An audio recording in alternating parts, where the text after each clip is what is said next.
What up, everyone? We've got Arcade Block here.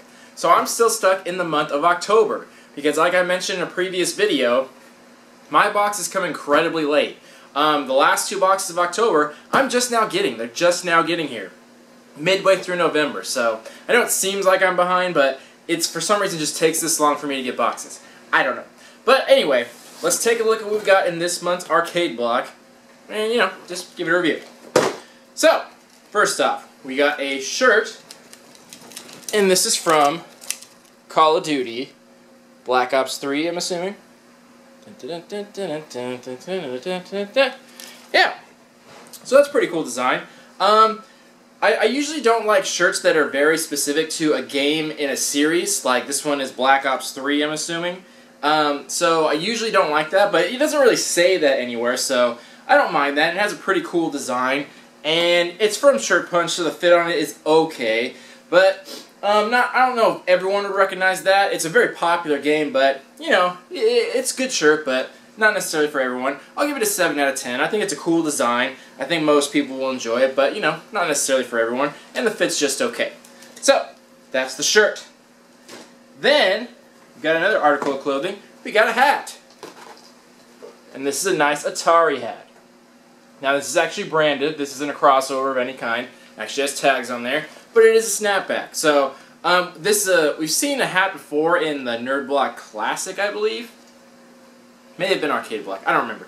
But yeah, I don't mind seeing a hat every once in a while. I don't wear them super often, but I'll wear them in my videos and stuff like that. So I like it when they change stuff up. We've gotten hats before. We've also gotten like scarves, which aren't necessarily for everyone, but it's just cool that they kind of mix it up from time to time. Like, I definitely don't mind that. And obviously this is a very recognizable brand. So that's very welcome. Next, we got some Connects from Titanfall. So these are much like, I guess kind of like Legos, but more like structural. They're just for building's sake. You can make structures out of them by corner pieces and flat pieces, and I'm doing a terrible job at describing this, but basically they're similar to Legos, but more of a structural thing, and the little figures look kind of like Legos, and this is from Titanfall. So, sure, some Connects. Why not? Then, we got a Mystery Mini from Fallout. Now, I opened this up and saw what I got. Now, I'm actually not super familiar with Fallout, so I do not know the name of the character, but I'm sure everyone in the comments will sound off and be happy to tell me which character this is. But either way, I really like this style of Mystery Mini. They have two styles of Mystery Minis that Funko does. This taller kind with the long body that they always do with like The Walking Dead or the horror or the sci-fi ones. And then they also have their shorter style, like more bobblehead that they've done with like Marvel and DC. So I like this style much better, and I think they should do them all like this. I just like the matte finish paint job. I like the sculpt on them. They do a very nice job. So even though I'm not super familiar with the game and don't recognize the character, it's still actually a really nice figure. It's actually very well done. So I'm pretty pleased with that. So even though I don't recognize it, I still thought it was very cool. And so I'll take that and put it on the shelf. I thought that was nice. Then our last item, we got a game. So this is from a company called V-Blank, and this is obviously a Back to the Future-esque type game. I don't think it is Back to the Future, but I think it has something similar to do with it by the cover. I haven't checked it out or played it, but it's actually a hard disk copy, so you can just play it on any computer, and you don't really have to download anything as far as I know. But yeah, and you can see in the back here, like it's like the original like NES Nintendo style of game. So it's kind of replicating that. Yeah, I don't think this was actually a real game as far as I know. I think they made this game in that style on purpose. I don't think it's a remake of a game. As far as I know, I could be totally wrong on that.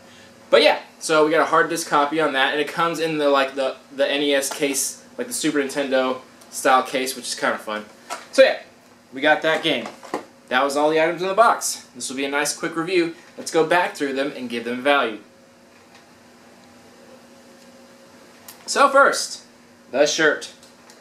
Like I said, 7 out of 10, good style. Most people like it and relate to it. That'll get the standard $12 to $15 value. Next, the hat. So this is a little harder to rate. It kind of depends on where you get hats at. Similar to t-shirts, it's very hard to give it value because it depends on where you get it. The content of it doesn't necessarily matter, it's where you buy it from. So since it's a snapback, it's actually cheaper. The fitted ones are more expensive. And I'm going to put this value at right around $15. If they had them in like Target, like sometimes you can get them for cheaper, like $12.99.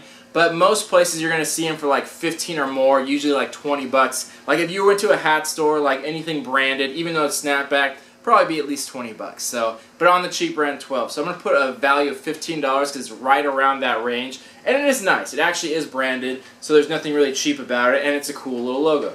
So I think $15 is fair. Then, our K'NEX.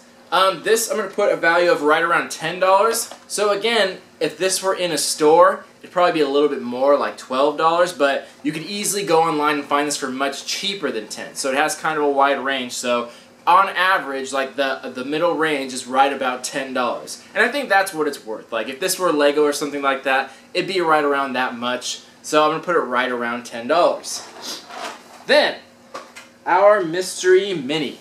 This is $6. No argument there. All Mystery Minis are $6. Really no argument. And then the last one, our game. So I actually went on the website on BBlank, and they basically sell these games for $10. They have different versions of it, one for Steam and one for different types of computers and things like that. But the electronic version was usually about $10. So that's what I'm going to give this as far as value. So, and I think that's fair. This game looks okay, like doesn't look super amazing or anything like that. I think it'd be worth a play, but I think that's a good value of $10 for a hard disk copy. Like, I think that's fair. But yeah, the styling of it's very nice.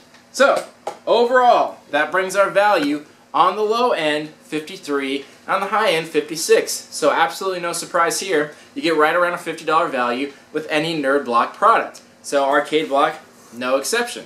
And I think that's great. That's pretty close to double, and that's pretty much always what they promise. So you're getting right about what you expect.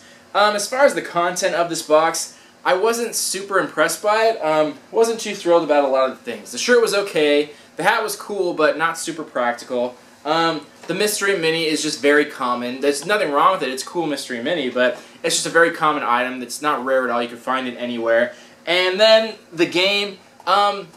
Games are fine, but you can buy these pretty easily too. They're very easily attainable, and there are just so many games out there, good ones and bad ones. It's just hard to try them all. So games are just okay. They're like so-so. And then the K'NEX.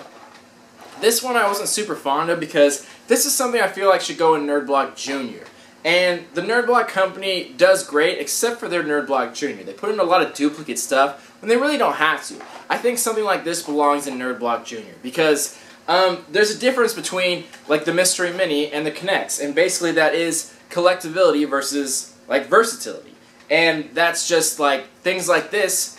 They look like toys, like that's what they look like, but they're not necessarily. You don't really play with these. Like they're meant for display. They're not opposable. They don't move. They have an art style to them. You put them on a shelf, and they're just for aesthetic senses. Whereas K'NEX are for playing. Like these are something you would play with. And not to say that I wouldn't play with these. These look like fun to play with, but that seems like something more for a junior audience. They're more the hands-on. They're more about the learning things and wanting to build things and wanting to play with things, which is fine, but I would probably put this more in the Nerd Block Junior, so I don't think this is quite as good for the Arcade Block, but that's just me.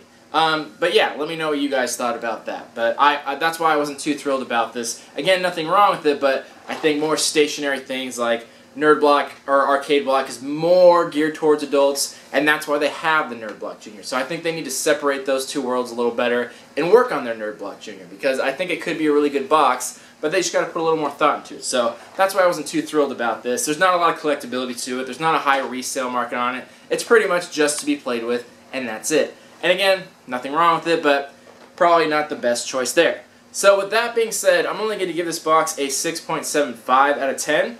You got great value. The value was fine, but you didn't get the best choices. You got some pretty common stuff. Everything was okay. There's nothing super special here, nothing outrageous. And yeah, that's pretty much all there is to say about it. It would have got a little bit higher if we got maybe some rare items or exclusives or something like that. But so definitely not a bad box. I still think it's worth it, and I still think it'd be enjoyed by most people, but just not their best. No big deal.